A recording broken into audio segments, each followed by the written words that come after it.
Hello, hello, hi. Don't know if you caught that last live then, but that didn't work quite well. Ava started crying because she's decided to strip off all her clothes. She's off nursery today because she's not feeling too good.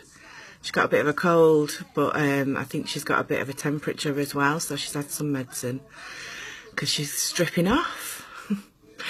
Anyway, I wanted to, hi Lindsay. You might hear her in the background. Yes, she's asking me questions. Just bear with me a second. What's up, sweetheart? What's up? I think she's okay. I think she's just asking me questions just because she can see that I'm busy. But we all know that that's what happens with kids, isn't it? World Mental Health Day. Hi, Daryl. I'm going to move the comments away because it can get a bit distracting, and I do want to share with you my story, my mental health story. I think we've all got one, whether it's our own or whether it's someone that we know. We all know someone that has been through challenges when it comes to mental health, and it's World Mental Health Day today, and I thought it was appropriate just to have a bit of a chat with you and tell you what I've been through. I was diagnosed with clinical depression when I was 19, but I think it probably started maybe a year or so before that, but I didn't know, and I was very confused. I self-medicated with drinking and things like a lot of people do. I didn't really know where to turn, and things got quite desperate to the point that I did attempt suicide a couple of times. It was a very, very difficult time, and it took me a long time to come through that. And depression has affected me ever since then.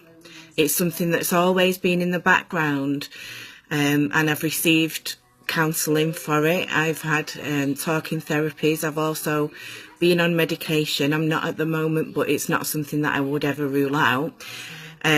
I've been on medication for it combined with talking therapies. Talking therapies helped me a lot. And I've sought help, and I've got to a point now, I mean, I'm 40 now, don't tell anyone though. I've got to a point now where I know myself well enough to know whether or not I'm going to sink into a depression, because it comes and goes. It's still always present. It's always going to be a part of my life. And I'm at the point now where I know what I need to do. But there's a lot of people out there that don't. And it absolutely breaks my heart, because I've only ever told a handful of people this part of my story. Things were very, very desperate quite a lot of the time at this time of my life. And I actually self-harmed quite a lot during that time. I'm not going to go into the details of that, but self-harming was a part of my illness at that time. And that is something as well that people don't understand. And unless you've been through something like that, it's hard to understand. When I wasn't suicidal, I would still self-harm. I didn't self-harm to cause suicide. Self-harm in itself is a mental issue. And it's not until my second child, was born. I had my first child, Daniel, was a stillborn. And that was a very, very difficult time. And my depression came back again because of life events, and I did self-harm at that time. It's not until 11 years ago that my second son was born that I stopped self-harming completely. I've never done it since he arrived. And I'm proud of myself for that, because there's been times in my life, there's been times since then. Life's not easy, is it? Even having children was the best thing that ever happened to me, but it's still not an easy thing to do. It's the hardest job in the world, if you ask me, bringing up children. And there's times when I can feel myself sinking back into a depression, but I got to, I mean, I've not, touch wood, and never will, attempted suicide since I had my 4 children. But the mental health side of things doesn't mean that I can rule that out forever and a day. I just need to make sure that I'm still recognising when those problems are arising.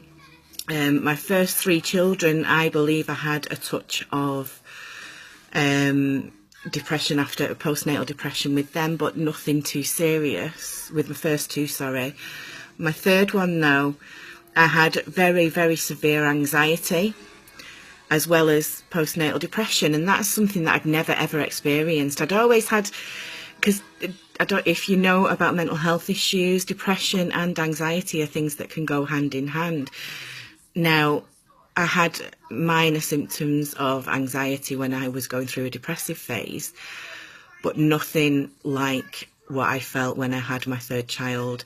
I could not leave the house. I physically could not leave the house. I thought something bad would happen to my children. I used to, I'd only ever leave the house when it was the school run, or if I had to go shopping, I would put things off. I would get other people to do things for me. I would avoid, as much as I could, leaving the house. The house was kind of my safe zone, if you like. And I've never experienced anything like it, and it was scary. It was really, really scary, because the depression, I could handle that because that's something that I'd grown up with, if you like. All of my adult life, that's something that I had as a challenge. But anxiety, it was awful. It was really, really difficult. But coming through the other side, I've had Oscar. He's number 4, and I've not, thankfully, he's 9 months old now, and thankfully I've not had anything postnatal with him. I've not had any mental health issues since before he was born. I've not had any serious issues that I've needed to seek help for. But what I wanted to talk about today as well is seeking that help, whether you know someone that you can talk to, you got someone that you can trust, talk to them. I've been chatting to a couple of people lately that have got things going on, and they're scared to speak to others, to put on others, and because what you feel when you've got these issues going on is massive. It's so big that you feel if you're going to talk to someone else, you're going to pick that up and put all of that on them. And there's a couple of people I've been speaking with recently that feel that way. And what I want people to know is that's not how it works. Yes, you release part of that from you. This is what I found anyway. You do release part of that from you. But the weight of that doesn't go full weight onto someone else.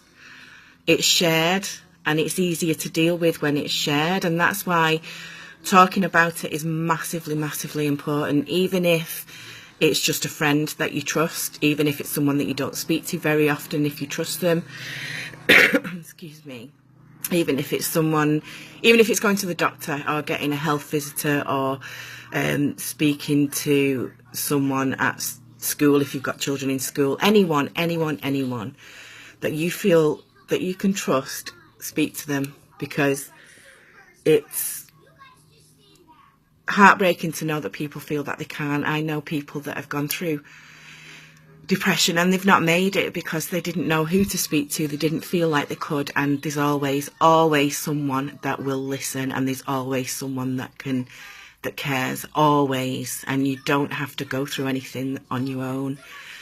And I just wanted to share that with you. I've not planned what I was going to say today, and yeah, it's mental health needs to be talked about. It needs to be out there, and it needs to be more at the forefront of people's minds, because it goes on with everyone, whether it's someone you know or whether it's yourself. It needs to be talked about. So please talk about it. Get the help you need. Thank you very much for listening.